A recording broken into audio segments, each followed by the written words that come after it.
The Blackburn Buccaneer S.1 hits War Thunder as a reward from the summer landing event.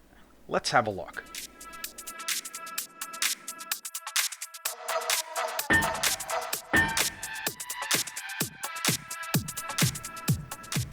To start off, let's discuss what this plane is and was, which will help make sense of the S1 version in the game.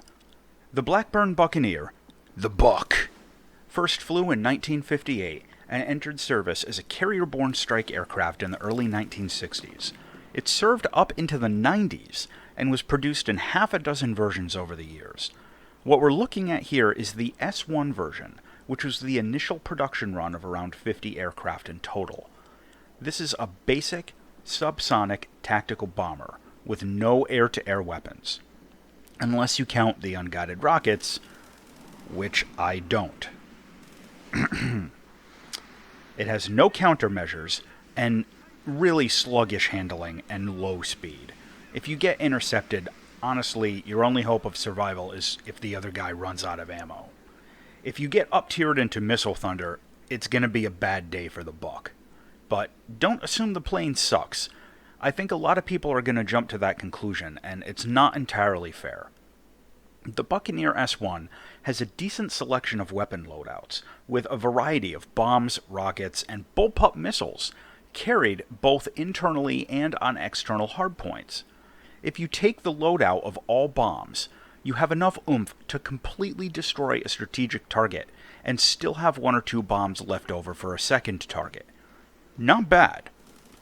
The rockets it carries are horribly inaccurate, almost to the point of being useless in a plane like this. But if you take the rocket pods, rather than just the individually mounted rockets, you can mitigate the inaccuracy to an extent because you have such a huge amount of ammo, and you can do runs all across the battlefield just trying to pick off light targets at your leisure.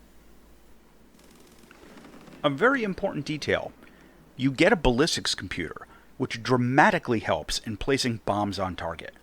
To be honest, that surprised me, but I'll take it. For whatever reason, on a lot of aircraft in the game, the developers have been very stingy in handing out the ballistics computer. There are a lot of planes, especially some of like the mid to high tier jets, that really should have a ballistics computer. You know, they had some form of one in real life, but in the game, for whatever reason, they don't. Whether it's a balance choice or a technical oversight from the developers, I don't know. But they've been very picky about what planes get the ballistics computer, so I was quite happy to see one on the S1. Something to know about: the bombs that the Buck gets don't have a huge blast radius despite their power. So if you're attacking tanks or pillboxes, you need to aim a lot more carefully than you would with, for example, most of the Russian bombs. In terms of flight performance, the Buccaneer is slow and fat. It's got a high stall speed and has a tendency to drop like a brick on landing. I've had an approach stall in real life while landing a Cessna, which was pretty scary, but it's not as scary as it would have been in a huge and heavy plane like this. The air brake is very effective, to the point of being a problem, and the plane bleeds off speed quite well, even if you don't want it to. It'll take you some time to get used to how this thing lands, and you might even stall out and crash trying to jink at low levels. So be alert, and try to remember that trees are overpowered. Also, the Buccaneer has very loose stability and tends to suffer from yaw drift, even in straight and level flight.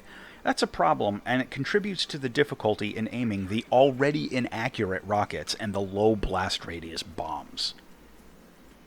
In terms of visuals, I can't lie. To my eyes, this really is one of the ugliest planes ever to take to the skies. The thing is an eyesore. Its proportions are all weird. The way that it's area rolled gives it a huge bulge in the back of the fuselage and behind the engines, and the way that the air brake protrudes is obstructive. The thing just looks like a huge bowling pin with wings. To make matters worse, the cockpit internals aren't great either.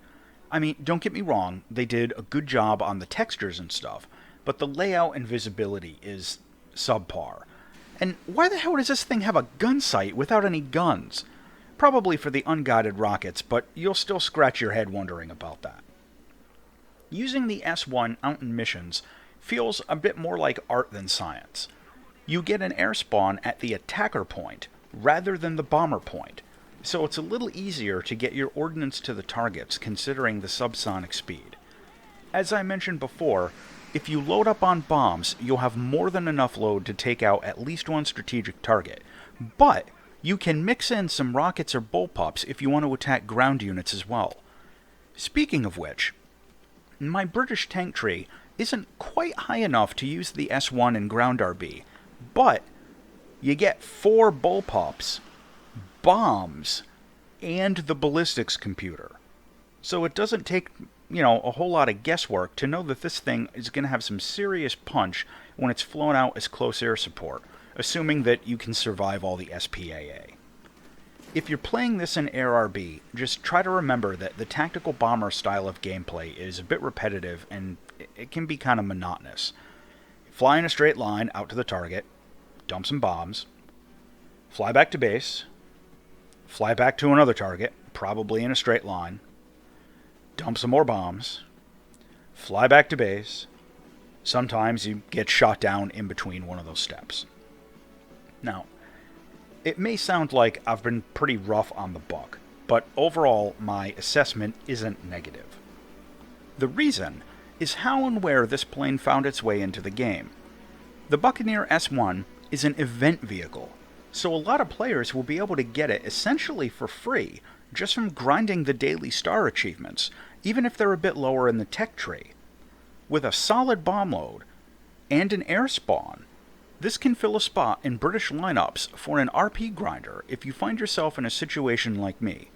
For whatever reason, I have a horrible time with the British subsonic gunfighter jets, and even just trying to grind out an attacker or two is a painful chore. I don't have any of them spaded.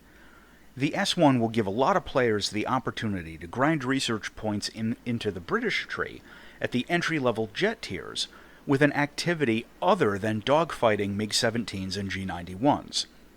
It's placed better in the meta than might otherwise be obvious at a first glance.